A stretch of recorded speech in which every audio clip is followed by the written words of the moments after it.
Welcome to the I Love Winnipeg Real Estate Podcast, your premier resource for buying, owning, and investing in Winnipeg's real estate market. And now, here's your host, Adrian Schultz, who loves all things real estate, property management, and mortgage financing. On today's episode of the I Love Winnipeg Real Estate Podcast, I'm joined by Geoff Davis. And now, Geoff, is it the Davis Real Estate Team?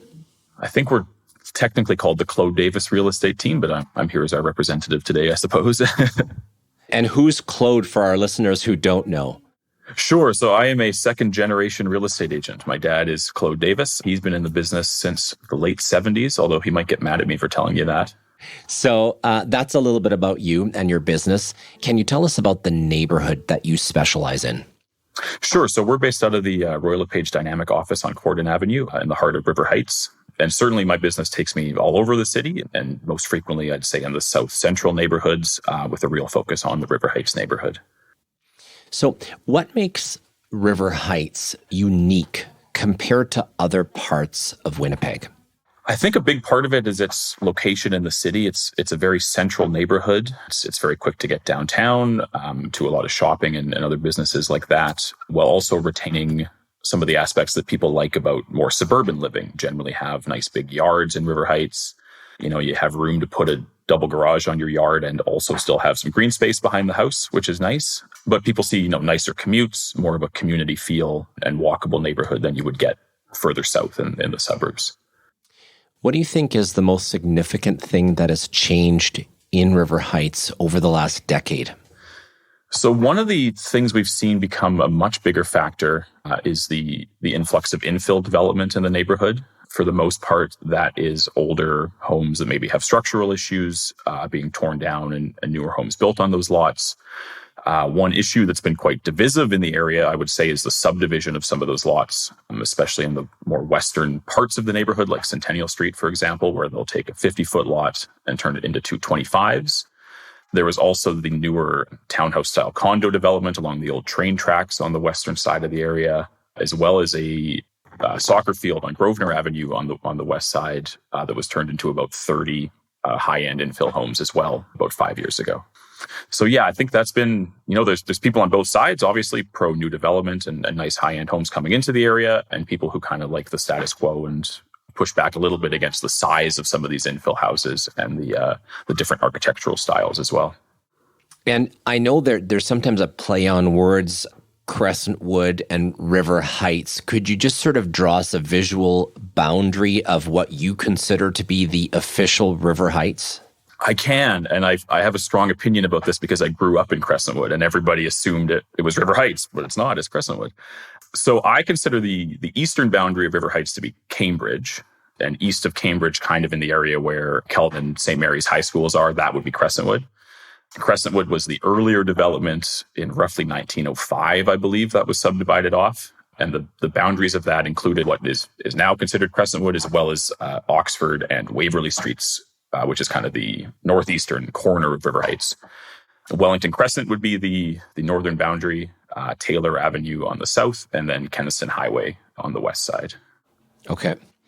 Right now, obviously, we're experiencing a bit of a shortage of available inventory, but people still need to move, and they need to upsize, and they need to downsize. That being in mind, what is the price range for an average family home in River Heights today? Sure. I listened to your episode with Tom Goodfellow, and I liked how he did a pre and I suppose para-pandemic price. So I have numbers from 2021 and from 2019, and we do see a big increase during that time frame, which is probably unsurprising.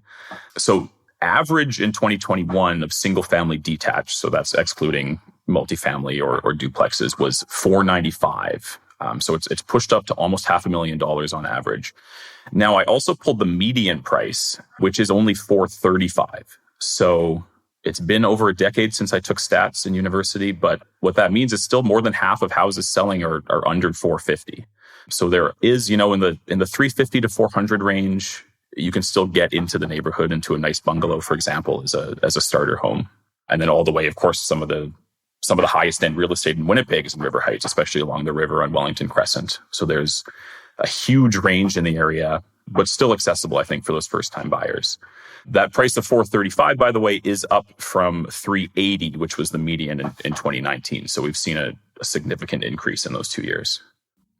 Now, being in the real estate industry, you're probably seeing, people not only upsizing or moving, but also making improvements to their homes, right? Because we're staying home more. Do you find when you're working with clients that are looking for a home, do you find that what they're looking for has changed in the last couple of years? And what has changed? I mean, we're all considering home offices nowadays, I suppose, and we certainly weren't 2 years ago. People have spent so much time in their homes the last couple of years that you really need it to be a more comfortable space. So yeah, I'd say that, can we get away from each other once in a while? Do we have the space to do that? Pretty important, I think. Do I have the opportunity to work from the house comfortably and not be like sitting on the end of my bed while I work for 8 hours a day? That kind of thing, I think, has become really important. Yeah.